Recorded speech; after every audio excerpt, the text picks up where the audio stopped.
कैसे हैं आप सब। आप सभी का एक बार फिर से स्वागत है मेरे UGC net home preparation YouTube channel पर। तो कल मैंने आप लोगों को पर्सनैलिटी टॉपिक के कैरेक्टरिस्टिक्स बताए थे कि एक व्यक्ति के अंदर किस किस तरीके से उसके व्यक्तित्व को निखारने के लिए उसकी विशेषताएं होती हैं। तो आज हम स्टार्ट करेंगे अपना नया टॉपिक जो है पर्सनैलिटी का, वो है मेज़रमेंट ऑफ पर्सनैलिटी। और हमारा सेकेंड टॉपिक होगा मेथड्स ऑफ मेजरिंग पर्सनैलिटी, यानी व्यक्तित्व मापन की विधियाँ। तो चलिए स्टार्ट करते हैं मेज़रमेंट ऑफ पर्सनैलिटी यानी व्यक्तित्व का मापन। व्यक्तित्व को अपने गुणों या लक्षणों का संगठन माना जाता है। इन गुणों के कारण कोई मनुष्य उत्साहपूर्ण तो कोई उत्साहहीन, कोई मिलनसार तो कोई चिंताग्रस्त होता है। बोरिंग, लैंगफील्ड एवं विल्ड के अनुसार व्यक्तित्व मापन की सहायता से इन गुणों का ज्ञान प्राप्त करके लाभप्रद कार्य किए जा सकते हैं। व्यक्तित्व के विकास से संबंधित समस्याओं, कठिनाइयों के निवारण के उपाय, व्यक्ति को व्यक्तिगत रूप से सामान्य करने में विभिन्न पदों के लिए उपयुक्त व्यक्तियों का चुनाव किया जा सकता है। इनके संबंध में एलिस ने लिखा है कि हमारे व्यक्तित्व के मनोविज्ञान ने सभी पर्याप्त प्रगति नहीं की है और हमारे व्यक्तिगत परीक्षण, जिसको हम पर्सनैलिटी टेस्ट कहते हैं, अभी तक अधिकांश रूप से जांच की कसौटी पर हुए हैं। इस कथन को ध्यान में रखकर हम केवल अधिक प्रचलित और विश्वसनीय विधियों एवं परीक्षणों पर ही अपने ध्यान केंद्रित कर रहे हैं। अब जो पर्सनैलिटी का मापन है, जो हम मेज़रमेंट पर्सनैलिटी को लेते हुए कर रहे हैं, उसमें हम कह रहे हैं कि इन गुणों के कारण जो हमारा मेज़रमेंट हो रहा है एक पर्सनैलिटी को देखते हुए, उसमें मनुष्य वो या तो बहुत ज़्यादा उत्साहपूर्ण है तो कोई उत्साहहीन है, कोई मिलनसार है तो कोई चिंताग्रस्त है।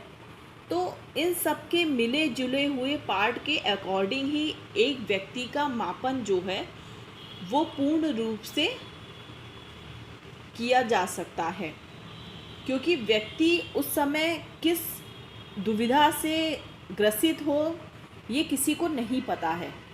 व्यक्ति के विकास से संबंधित समस्याएं ही उस व्यक्ति को व्यक्तिगत रूप से सामान्य करने में विभिन्न पदों के चुनाव के लिए उपयुक्त होती हैं। व्यक्ति के मनोविज्ञान के द्वारा हम ये कह सकते हैं कि व्यक्ति का परीक्षण ही इस तरीके की अधिकांश कसौटियों पर खरा उतरा है। तो ये था हमारा व्यक्तित्व का मापन। अब नेक्स्ट टॉपिक है हमारा मेथड्स ऑफ मेजरिंग पर्सनैलिटी, व्यक्तित्व मापन की विधियाँ। पहली है हमारी प्रश्नावली विधि, क्वेश्चनियर मेथड। सेकंड है जीवन इतिहास विधि, लाइफ हिस्ट्री मेथड। थर्ड है साक्षात्कार विधि, इंटरव्यू मेथड। फोर्थ है क्रिया परीक्षण विधि, परफॉर्मेंस टेस्ट मेथड। फिफ्थ है परिस्थिति परीक्षण विधि, सिचुएशन टेस्ट मेथड। सिक्स है मानदंड मूल्यांकन विधि, रेटिंग स्केल मेथड। व्यक्तिगत पर सूची विधि, पर्सनैलिटी इन्वेंट्री मेथड। एट्थ है प्रेक्षण विधि, प्रोजेक्टिव मेथड। और नाइन्थ है अन्य विधियाँ व परीक्षण यानी अदर मेथड एंड टेस्टेड। तो एक व्यक्ति के मापन का पूर्ण रूप से उसको एक तरीके से पूरे विधि के अकॉर्डिंग करने के लिए ये सारी ही विधियों का यूज़ किया जाता है, मेथड्स का यूज़ किया जाता है। अगर हमें किसी भी व्यक्ति के व्यक्तित्व का मेज़रमेंट करना है, तो अगर हमें किसी चीज़ का मेज़रमेंट करना है तो उसके लिए कोई ना कोई मेथड का यूज़ किया जाता है। तो उसी प्रकार से अगर हमें किसी व्यक्ति की पर्सनैलिटी का मेज़रमेंट करना है तो उसके लिए विभिन्न प्रकार की विधियों का प्रयोग करते हैं। अब उसके बाद हमारा नेक्स्ट टॉपिक है व्यक्तित्व के लक्षण या गुण, यानी traits of qualities of personality. Meaning of qualities, किसी मनुष्य के व्यक्तित्व का सही चित्रण या वर्णन या चरित्र निर्माण प्रस्तुत करना कोई आसान काम नहीं है। इसे आसान बनाने के लिए मनोवैज्ञानिकों ने व्यक्तित्व के कुछ गुण या लक्षण निर्धारित किए हैं, जैसे दयालु, कठोर, मूर्ख, बुद्धिमान आदि। व्यक्तित्व का लक्षण व्यक्तित्व के व्यवहार का कोई विशेष गुण होता है। गेस्ट के अनुसार व्यक्तित्व का गुण व्यवहार करने की निश्चित विधियां हैं, जो प्रत्येक में बहुत कुछ स्थायी होती हैं। व्यक्तित्व के गुण व्यवहार के बहुसंख्यक स्वरूपों का वर्णन करने की स्पष्ट और संक्षिप्त विधियां हैं। अब उन्होंने बताया है कि एक व्यक्ति के अंदर उसकी पर्सनैलिटी को निखारने के लिए कई सारे क्वालिटीज़ होती हैं, कई सारे गुण होते हैं। तो उनको व्यक्ति जो है वो किस तरीके से अपने पूर्ण रूप में उनको विकसित करता है। तो चाहे वो दयालु हो, चाहे वो कठोर हो, चाहे वो मूर्ख हो, चाहे वो बुद्धिमान हो, ये सारी ही व्यक्ति के व्यक्तित्व को निखारने के लिए उसके अंदर की क्वालिटीज़ होती हैं, चाहे वो नेगेटिव पॉइंट में हो, चाहे वो पॉजिटिव पॉइंट में हो। अब हम देखेंगे नंबर ऑफ़ क्वालिटीज़ कि ये क्वालिटीज़ जो हैं वो किस किस टाइप की होती हैं। अब ये प्रश्न यह उपस्थित होता है कि व्यक्तित्व के कितने विशेष गुण हैं। इस प्रश्न का उत्तर देते हुए मन ने लिखा है कि व्यक्तित्व के इतने विभिन्न अंग, पक्ष, पहलू या स्वरूप हैं कि वास्तव में यह बताना असंभव है कि इन गुणों की संख्या कितनी है। अब हम बात करेंगे टाइप्स ऑफ क्वालिटीज़। व्यक्तित्व के गुण अनेक प्रकार के होते हैं, जैसे नैतिक और अनैतिक, वास्तविक और प्रत्यक्ष, बाह्य और आंतरिक। उदाहरण के लिए हम देखेंगे कि बाह्य गुण है मित्रता, शांति, शक्ति और सामाजिकता। आंतरिक गुण हैं भय, चिंता, इच्छा और महत्वाकांक्षा।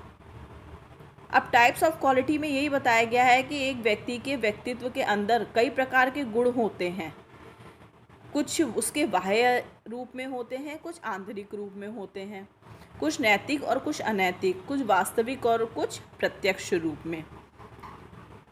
तो एग्जाम्पल के लिए हम देखते हैं जो आंतरिक गुण हैं वो है उसका भय, उसकी चिंता, उसकी इच्छा और उसकी महत्वाकांक्षा। अब हम बात करते हैं इम्पोर्टेंस ऑफ क्वालिटी। प्रत्येक व्यक्ति में व्यक्तित्व के थोड़े बहुत गुण अवश्य होते हैं। वे एक दूसरे से विशिष्ट से संबंधित होकर व्यक्तित्व का निर्माण करते हैं, एक दूसरे से भिन्नता प्रदान करते हैं। वे उसमें सदैव विद्यमान रहें। उनमें से कुछ अदृश्य हो जाते हैं और कुछ स्थायी रूप धारण कर लेते हैं। एग्जाम्पल के लिए हम देखेंगे भय और चिंता के गुणों का लोप हो सकता है और वे व्यक्तित्व में निरंतर उपस्थित रह सकते हैं। गार्डनर व मार्फी के अनुसार व्यक्तित्व के गुण हमें एक दूसरे को और अपने को समझने की वह भविष्यवाणी करने की क्षमता प्रदान करते हैं कि हम में से प्रत्येक क्या कार्य करेगा। अब इम्पोर्टेंस ऑफ क्वालिटीज़ में यही बताया गया है कि मनुष्य के अंदर जो भी उसकी पर्सनैलिटी के अकॉर्डिंग क्वालिटीज़ हैं वो उसी के ही अकॉर्डिंग अपने कार्यों को करता है और उन कार्यों की भविष्यवाणी भी करता है।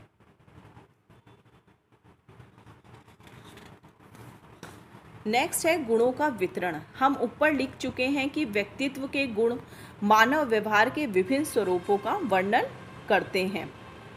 अकॉर्डिंग टू कैरेट, व्यवहार के इन स्वरूपों का वर्णन करने के लिए अंग्रेजी भाषा में कम से कम 18,000 विशेषणों का प्रयोग किया जा सकता है।